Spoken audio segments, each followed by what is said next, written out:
ഇന്നത്തെ സിനിമാ വാർത്തകളിലേക്ക് ഇവർക്കും സ്വാഗതം. തുടർച്ചയായിട്ട് ഒരുപാട് ഓഫേഴ്സ് തമിഴ് സിനിമയിൽ നിന്നും ലാലേട്ടനെ തേടിയെത്തുന്നുവെന്ന് നേരത്തെ തന്നെ പ്രേക്ഷകരെ അറിയിച്ചതാണല്ലോ. ആ കൂട്ടത്തിൽ ലാലേട്ടൻ ഉപേക്ഷിച്ച സിനിമയുടെ റിപ്പോർട്ട് വന്നിരിക്കുന്നു.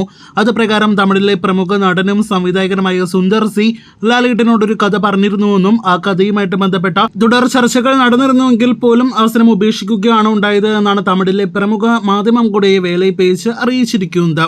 ഇന്ന് ദുൽഖറിന്റെ ജന്മദിനം പ്രമാണിച്ച് നിരവധി സിനിമകളുടെ അപ്ഡേറ്റുകളാണല്ലോ വന്നത്. തുടർച്ചയായി 3 ക്വാളിറ്റി അപ്ഡേറ്റുകൾ വന്നതോടെ ദുൽഖറിന്റെ പുതിയൊരു തെലുഗു സിനിമയുടെ പ്രഖ്യാപനം മറ്റൊരു ദിവസത്തിലേക്ക് നീട്ടിയിരിക്കുകയാണ്. DQ41 എന്ന് താൽക്കാലികമായിട്ട് പേരിട്ടിരിക്കുന്ന സിനിമയുടെ ഒഫീഷ്യൽ പ്രഖ്യാപനമാണ് മറ്റൊരു ദിവസത്തിലേക്ക് നീട്ടിയിരിക്കുന്നത്. ഇന്ന് ദുൽഖറിന് മാത്രമല്ല ധനുഷിനും ജന്മദിനമാണ്. അദ്ദേഹത്തിന് ജന്മദിനാശംസകൾ. ധനുഷ് സംവിധാനം ചെയ്ത് വരാനിരിക്കുന്ന അടുത്ത തമിഴ് സിനിമയാണ് ഇഡലിക്കടൈ. ചിത്രത്തിന്റെ പുതിയ പോസ്റ്റർ വന്നിരിക്കുന്നു. ഒക്ടോബർ 1 സിനിമ തിയേറ്ററുകളിലേക്ക് എത്തും. ധനുഷിന്റെ ബോളിവുഡിൽ നിന്ന് വരാനിരിക്കുന്ന തേരെ ഇഷ്ക് മേ എന്ന സിനിമയുടെ ലൊക്കേഷൻ സ്റ്റിൽസ് ഇന്ന് റിലീസ് ആയിട്ടുണ്ട്. കൃതി സനോൺ ആണ് ധനുഷിന്റെ സിനിമയിലെ നായിക. ബൾട്ടി നേരത്തെ ഓണം റിലീസ് ആയിട്ട് ഒഫീഷ്യൽ പ്രഖ്യാപനം വന്ന ഷെയ് നിഗം സിനിമയാണല്ലോ. സിനിമ ഇപ്പോഴത്തെ ഓണം റിലീസിൽ നിന്ന് പിന്മാറിയിരിക്കുന്നു എന്നൊരു റൂമറാണ് വന്നിരിക്കുന്നത്. ശക്തമായ റിപ്പോർട്ട്സ് പ്രകാരം സെപ്റ്റംബർ 26 സിനിമയുടെ റിലീസ് നീട്ടിയിരിക്കുന്നത്.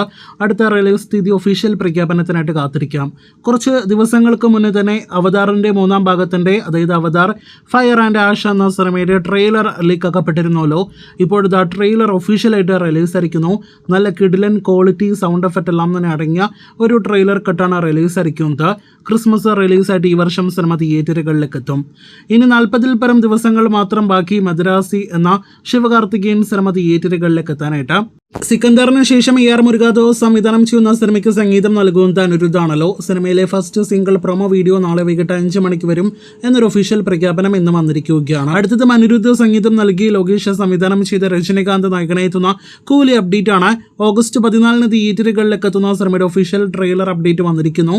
അത് പ്രകാരം നേരത്തെ പ്രേക്ഷകരെ അറിയിച്ചതുപോലെ ഓഗസ്റ്റ് 2 തീയതി സിനിമയുടെ ട്രെയിലർ റിലീസാകുമെന്നാണ് ഈ കാണുന്ന ഒഫീഷ്യൽ പോസ്റ്റർ പുറത്തുവിട്ടുകൊണ്ട് അണിയറ പ്രവർത്തകരെ അറിയിച്ചിരിക്കുന്നത്.